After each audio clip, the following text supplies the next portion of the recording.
Bonjour à tous les amis, je suis Franck Marchex, fondateur de Confidence de Coach et je suis très heureux de vous accueillir aujourd'hui pour cette nouvelle capsule vidéo.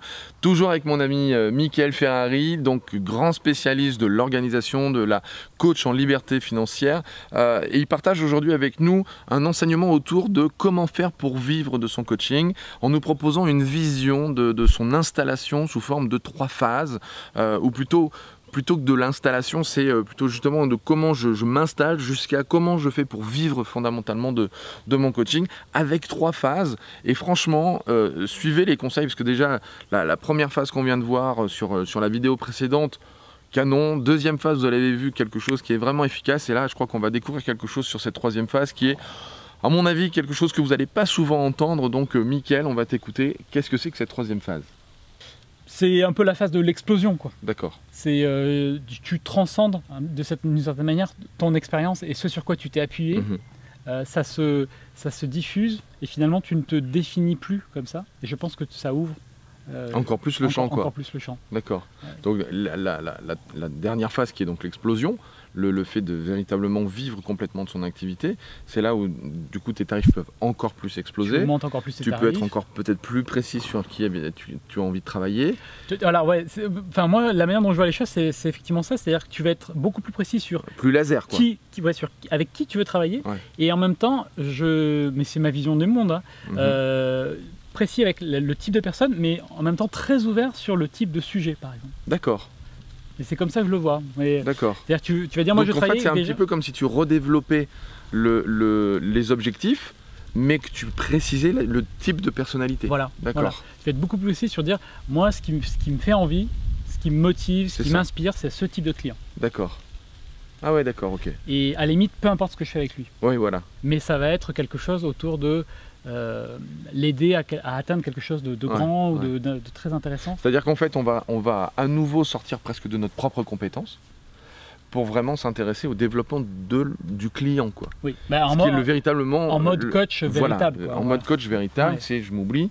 Et l'idée, c'est pas de savoir qu'est-ce que moi je sais faire, c'est comment je fais pour l'aider lui dans sa problématique. Donc du coup, parce que j'aime travailler avec ce client, je vais être capable de répondre à quelle que soit sa problématique, parce que c'est ça qui m'intéresse. Parce que je serai en mode coaching véritable, et pas en mode mixé coaching, conseil, expertise. C'est intéressant cette 3e phase-là, parce qu'elle sort un peu de l'ordinaire. Oui. C'est-à-dire elle sort des schémas qu'on voit de manière classique, où on est plutôt dans une phase 2 qui se prolonge. C'est-à-dire le fait de devenir de plus en plus focus sur plutôt qu'est-ce que moi je sais faire ou qu'est-ce que j'aime faire. C'est est-ce que j'aime travailler sur la séduction, est-ce que j'aime travailler sur ci, est-ce que j'aime travailler... Et on est beaucoup plus sur un coaching d'objectifs. Oui. Et là, ce qui est intéressant dans cette structure-là que tu nous proposes, c'est qu'on est beaucoup plus sur un objectif de concept. Oui. C'est-à-dire qu'on va vendre du rêve. Je t'accompagne à aller et à développer ta personnalité. À développer quelque chose de beaucoup plus grand, quoi. Ouais. Ah, c'est super intéressant. Et alors d'ailleurs, tu mentionnes ça, ce qui me fait penser que pendant la phase 2, tu peux coacher sur des thématiques différentes. Tu parlais de séduction, business, relations de couple, enfin peu importe, s'il y a des sujets et que tu as envie de tester plein de trucs différents, je pense que la phase 2 est faite pour ça. Ben, je me rends compte que c'est tout à fait les phases, je les connaissais pas avant, et c'est ce qu'on disait avant de préparer la vidéo. Je voulais pas que tu me parles de ces phases, hein. Je voulais les vivre en même temps que tu les proposais, et je me rends compte que c'est vraiment des phases qui ont été mon développement. C'est-à-dire que, et c'est pour ça que souvent j'ai été presque dans une sorte de frustration de me dire est-ce que je me suis pas trompé ? Parce que comme les schémas habituels que l'on propose dans du marketing classique autour du développement d'activités, c'est de plus en plus, d'abord c'est très focus au début, et puis tout au long c'est de plus en plus focus pour, moi je fais de la séduction et je me focalise sur la séduction et tout ça. Et moi je me rends compte qu'en fait avec mes clients, je travaille avec l'humain. Et donc en fait, quel que soit son problème, il vient, là j'ai une dame, il y a quoi, un quart d'heure pendant qu'on était en train de déjeuner, la dame qui m'appelle et qui me dit, voilà, je viens de tomber enceinte et en fait je le vis super pas bien et je me rends compte que j'ai du mal à accepter cette nouvelle-là. Et 1 heure avant, j'avais quelqu'un qui m'appelait pour me dire voilà, je vous appelle pour vous tenir au courant parce que mon collaborateur, je viens de le virer parce que ça marchait plus entre nous et j'ai réussi à prendre ma décision. Et là, tu vois, le grand écart énorme, pendant très longtemps, je me suis dit, mais il y a un truc qui colle pas, quoi. Comment ça se fait que mon activité, elle explose à fond, alors que je suis pas du tout dans les schémas habituels de marketing. Et les phases que tu nous proposes, franchement, écoutez et prenez des notes sur ce qu'il vient de vous proposer, les 3 phases, parce que je ne le savais pas, clairement. Hein. Ouais, non, on n'en a pas parlé honnêteté, avant. On n'en a pas du tout parlé, mais c'est comme ça que moi j'ai développé mon activité. Au début omnivore, à tout manger et vraiment être gourmand de tout. Je pense qu'il faut développer de l'expérience, de l'expertise au comme départ. Comme tu dis, faire des heures de vol. Il faut des heures de vol. Faire des heures de vol, des heures de vol, des heures de vol, c'est-à-dire vraiment avoir un max de gens pour se rendre compte, oh, ça j'aime pas du tout. D'ailleurs moi j'avais pris un collaborateur au cabinet pour un petit peu envoyer les gens que j'avais pas trop envie de prendre ou que j'avais pas trop le temps et ça plutôt vers lui, pour me focaliser sur les gens avec qui j'avais véritablement envie de travailler, et puis petit à petit d'être de plus en plus focus sur les personnalités plutôt que sur les objectifs. Et c'est très confortable parce que du coup on propose, plutôt que de proposer des choses, je ne vais pas dire à court terme, mais plutôt des choses, tu vois, si on prend la pyramide des niveaux logiques, on est plus sur les comportements ou les capacités, c'est qu'on arrive sur, ok, c'est quoi le niveau de vie ou le niveau d'appartenance, la mission, je suis là pourquoi, et comment j'explose dans tout ça. C'est super ces phases, j'adore. J'adore. Je valide. Ce qui t'empêche pas d'avoir dans la phase 3, quand tu es avec un client, des objectifs évidemment, de réutiliser tes outils de la boîte à outils, tout ce que tu as appris, mais tu es sur un autre mode de fonctionnement. Et voilà, je trouve que c'est intéressant parce que ça permet aussi de se remettre en perspective, de se laisser du temps aussi, parce que c'est des activités humaines, donc je pense qu'il y a un parcours même personnel qui se fait en parallèle, et il faut lui laisser du temps. C'est ça. Il faut laisser du temps, et je pense que quand on arrive dans cette phase d'explosion, au final, c'est génial en fait. Tout devient naturel. Et puis probablement même plus simple. Parce enfin, à mon sens, travailler sur cette notion qui paraît plus élevée, plus haute et tout plus compliqué, en fait non.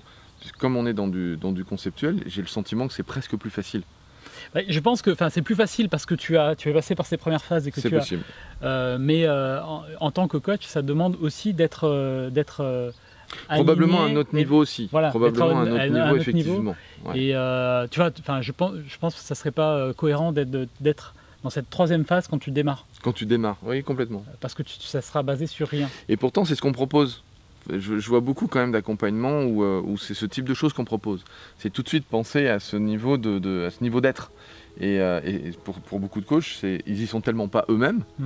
Que, tu sais, c'est un petit peu la blague quand tu as des formateurs, on parlait de la liberté financière tout à l'heure, mais on peut parler de tout ce qui est stress, anti-stress et tout ça, et qu'on les voit eux stressés, ou celui qui est sur la liberté financière qui n'a pas une thune, ou celui sur etc. et c'est de dire, ok mais attends, tu me vends ça, mais est-ce que tu as au moins un échantillon de ce que tu es en train de me vendre? Pour certains coachs, quelquefois, c'est un peu cette même réflexion, c'est tu es en train de me vendre un alignement, un machin, une mission de vie, un truc, et en fait on voit que toi-même au quotidien, tu as peur de ne pas avoir assez d'argent, pas avoir assez de clients, et donc tu n'es pas sécure dans ton propre job de coach. C'est difficile d'accompagner quelqu'un à devenir sécure lui-même. On n'a pas ce fameux échantillon. Et je crois que c'est là-dessus qu'il faut vraiment se bosser en priorité.